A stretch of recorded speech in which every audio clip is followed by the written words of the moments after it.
Hi നമസ്കാരം. Voice of മുജീബിലേക്ക് ഏവർക്കും സ്വാഗതം. ചാനൽ ആദ്യമായി കാണുന്നവർ സബ്സ്ക്രൈബ് ചെയ്യുക, ലൈക്ക് ചെയ്യുക, നിങ്ങളുടെ അഭിപ്രായങ്ങൾ കമൻറ്റായി രേഖപ്പെടുത്തുക. പഞ്ചാബ് കിങ്സ് ഇത്തവണ IPLിനെത്തുന്നത് 2014-ലും 2025-ലും തലനാരിഴക്ക് നഷ്ടപ്പെട്ടു പോയ കിരീടം പിടിച്ചെടുക്കാൻ തന്നെയാണ്.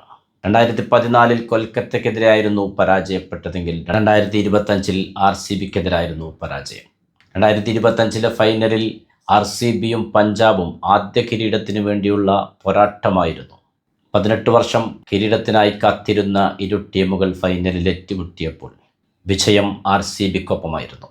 എങ്കിൽ പോലും ശശാങ്ക് സിംഗിൻ്റെ ഒറ്റയാൾ പോരാട്ടത്തിലൂടെ വിജയത്തോടടുപ്പിച്ചാണ് 6 റൺസിൻ്റെ പരാജയം ഏറ്റുവാങ്ങിയത് പഞ്ചാബ് കിങ്സ്. അന്ന് RCB കിരീടം നേടിയപ്പോൾ കാലത്തിൻ്റെ കാവ്യനീതിയാണ് എന്ന് പറഞ്ഞതാണ് നമ്മിൽ പലരും. പക്ഷേ ആ ഒരു കാവ്യനീതി പഞ്ചാബിനും വേണ്ടേ?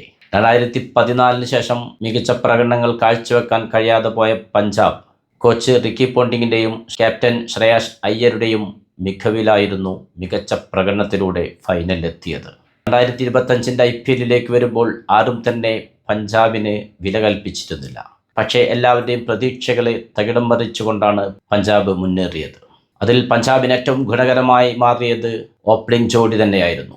പ്രഭ് സിമ്രാൻ സിംഗും പ്രിയാൻഷ് ആര്യയും മികച്ച തുടക്കങ്ങളാണ് കഴിഞ്ഞ IPLിൽ പഞ്ചാബിന് നൽകിയത്.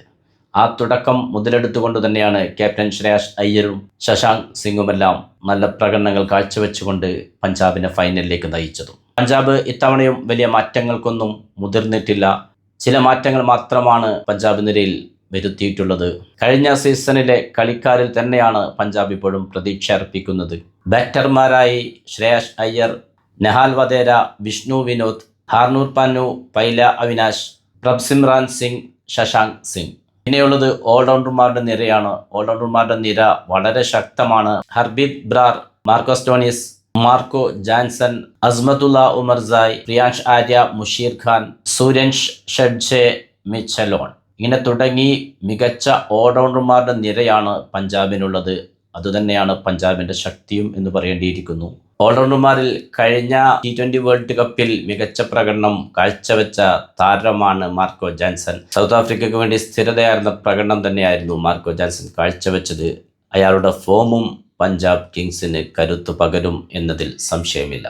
മലയാളി താരം കൂടിയായ വിഷ്ണു വിനോദ് വിക്കറ്റ് കീപ്പർ ബാറ്ററായിട്ടാണ് ടീമിലുള്ളത്. ഇത്തവണ കൂടുതൽ അവസരം ലഭിക്കുമെന്ന് പ്രതീക്ഷിക്കപ്പെടുന്ന താരമാണ്. ബൗളിങ്ങിലേക്ക് വരുമ്പോൾ ഇന്ത്യക്ക് T20 വേൾഡ് കപ്പ് നേടിക്കൊടുക്കുന്നതിൽ നിർണായക പങ്ക് വഹിച്ച അർഷദീപ് സിംഗ് തന്നെയാണ് മുൻനിരയിലുള്ളത്. സ്പിൻ ബൗളിങ്ങിന് ശക്തി പകരാനായി ചാഹലും കൂട്ടിനുണ്ട്.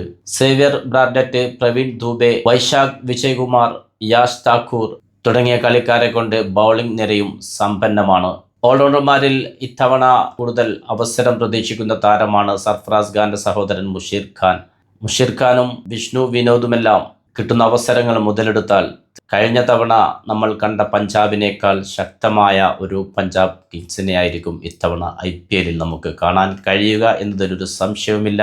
ലക്ഷ്യത്തോടടുത്ത് 2 തവണ നഷ്ടമായി പോയ ആ ഒരു കപ്പ് പിടിച്ചെടുക്കുക എന്നു തന്നെയായിരിക്കും ആത്യന്തികം കോച്ച് റിക്കി പോണ്ടിങ്ങിൻ്റെയും ക്യാപ്റ്റൻ ശ്രേയാസ് അയ്യരുടെയും ലക്ഷ്യം. അതിൽ കുറഞ്ഞൊന്നും അവർ പ്രതീക്ഷിക്കുന്നില്ല. ആ ഒരു ലക്ഷ്യത്തിനായി തന്നെയായിരിക്കും ഇത്തവണത്തെ IPLിലെ പഞ്ചാബ് കിങ്സിൻ്റെ പോരാട്ടം എന്നതിൽ ആർക്കും തർക്കമില്ല. നല്ല പ്രകടനങ്ങളുമായി കിരീട നേട്ടം സാക്ഷാത്കരിക്കാൻ പഞ്ചാബ് കിങ്സ് 11 ആവട്ടെ എന്ന് ആശംസിച്ചുകൊണ്ട് തൽക്കാലം നിർത്തുന്നു. പുതിയ ക്രിക്കറ്റ് വിശേഷങ്ങളുമായി നിങ്ങളിലേക്ക് വീണ്ടും എത്തും. നിങ്ങളുടെ സ്വന്തം വോയിസ് ഓഫ് മുജീബ്. ചാനൽ ആദ്യമായി കാണുന്നവർ സബ്സ്ക്രൈബ് ചെയ്യുക, ലൈക്ക് ചെയ്യുക, നിങ്ങളുടെ അഭിപ്രായങ്ങൾ കമൻറ്റായി രേഖപ്പെടുത്തുക.